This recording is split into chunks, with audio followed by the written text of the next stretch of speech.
এত টাকা ভাই আমার নাই, 5 পিস মোমো 150-200 টাকা দিয়ে রেস্টুরেন্টে যে খাওয়ার মতো এত টাকা আমার নাই। এই জন্য আমি বাসায় নিজেই বানিয়ে নিয়েছি। হ্যালো এভরিওয়ান, আসসালামু আলাইকুম। সবাই কেমন আছেন? আজকের মোমো তৈরি করার জন্য এখানে আমি ফ্রেশ 1 কাপ আটা নিয়েছি, স্বাদ মতো লবণ দিয়ে 3 টেবিল চামচ পরিমাণ সাদা তেল দিয়ে দিয়েছি। এইগুলা সব কিছু একসাথে মিশিয়ে হালকা কুসুম পানি দিয়ে এই ডোটা তৈরি করে নেব। মোমো কিন্তু চালের গুঁড়ি, আটা, ময়দা সব কিছু দিয়েই বানানো যায়, স্বাদটা শুধু ভিন্ন ভিন্ন হয়। আটার ময়দা দিয়ে বানালে খুব বেশি ডিফারেন্স হয় না, কিন্তু চালের গুঁড়া দিয়ে বানালে অন্যরকম একটা টেস্ট হয়। আমি কিছুদিন আগে চালের গুঁড়া দিয়ে বানাইছিলাম, ওইটাও খেতে অনেক বেশি মজার ছিল। এইখানে আমি 2 পিস মুরগির সলিড মাংস নিয়েছি, বুকের মাংসটা নিয়েছি। এই মাংসটা আপনারা চাইলে ব্লেন্ড করেও নিতে পারেন। আমি চাকুর সাহায্যে একটু কিমা করে নিতেছি।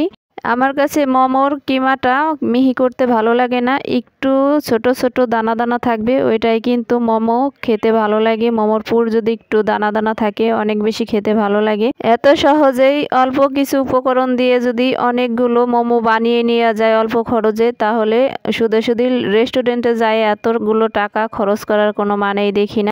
কিমাগুলো এখন একটা বাটির ভিতর নিয়ে 1/2 চামচ আদা বাটা, 1/2 চামচ রসুন বাটা, 2টা পেঁয়াজ কুচি করে দিয়েছি। এইখানে আমি 4-5টা কাঁচামরিচ কুচি করে দিয়েছি। ঝালটা আপনারা আপনাদের স্বাদ অনুযায়ী দিবেন। সবগুলোই কিন্তু আমি ছোট ছোট টুকরো টুকরো করে কেটে দিয়েছি। মোমোর পুরের ভিতর পেঁয়াজটা একদমই মিহি করে দিলে ভালো হয়। এইখানে কাঁচামরিচ পেঁয়াজ দিয়ে দিছি। এখন আমি ধনিয়ার পাতা দিয়ে দিলাম। ধনিয়ার পাতাটা একটু আমার দেওয়া বেশি হয়ে গেছে। স্বাদ মতো লবণ দিয়ে দিলাম, একটু জিরার গুঁড়া, একটু ধনিয়ার গুঁড়া আর একটু গরম মশলার গুঁড়া দিয়ে দিছি আমি। এখন সব কিছু একসাথে একটা চামচের সাহায্যে আমি মাখিয়ে নেব। অনেকেই কিন্তু অনেক সুন্দর করে মোমো বানাতে পারেন, আমি মোমোর শেপটা তেমন ভালো দিতে পারি না, তবে যা পারি বাসায় খাওয়া হয়ে যায়। নিজে যেটা বানাতে পারি ওইটাই আমার কাছে মনে হয় বেস্ট খাবার। তো মেয়ে অনেক দিন ধরেই বলতেছিল মোমো খাবে, এর জন্য আজকে মোমো বানিয়েই ফেললাম। একটু বৃষ্টি বৃষ্টি ওয়েদার আছে। মাংসের পুরের ভিতরে তেল দেই নাই, কিন্তু আমি তেলটা একটু ভালো করে গরম করে এখন উপর দিয়ে দিলাম। এখন আবারও একটু মাংসের সাথে ভালো করে মিশিয়ে নেব। মোমো কিন্তু ছোট থেকে বড় সবারই অনেক বেশি পছন্দ। অনেকেই বানানোর আলসিতে খেতে চান না, রেস্টুরেন্টে যায় অনেক দাম দিয়ে খেতে হয়। এখন মাংসের পুরটা এক সাইডে রেখে এখন আমি মোমো বানানোর জন্য যে আটাটা মাখিয়ে রেখেছিলাম সেটা ছোট ছোট লেচি কেটে নিয়েছি, সবগুলো সমান হয় যাতে, এই জন্য ছোট ছোট রুটি বানিয়ে এখন আমি মোমোর শেপটা দিয়ে নেব।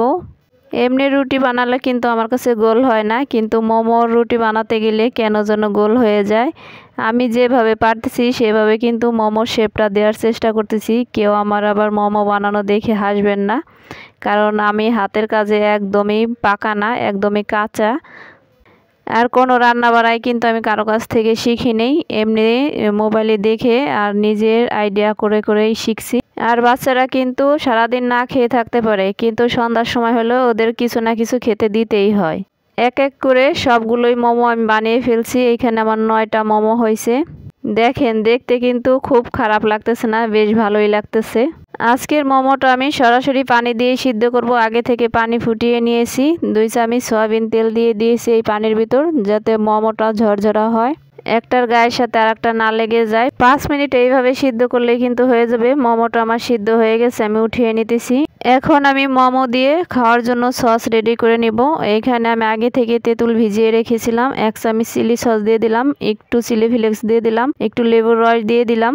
সসে সুন্দর একটা ফ্লেভার আসার জন্য একটা রসুন কুচি করে বাদামি করে ভেজে দিয়ে দিলাম।